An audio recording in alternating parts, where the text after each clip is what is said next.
ఫోటోలకి బొట్టు పెడతానికి నేనేమి వేస్తున్నానో చూడండి. కొంచెం పసుపు, గంధం, జావాది పౌడరు,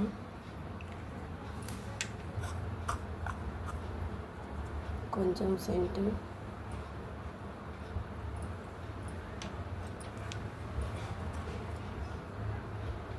పన్నీర్తో కలుపుకోవాలి.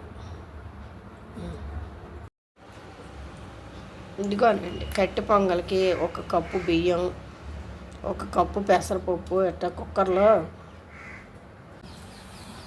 కుక్కర్లో పెట్టుకొని నానబెట్టుకోవాలండి. ఒక 1/2 అవర్ తర్వాత 2 కప్పులకి 5-6 కప్పులు వాటర్ పోసుకోవాలి.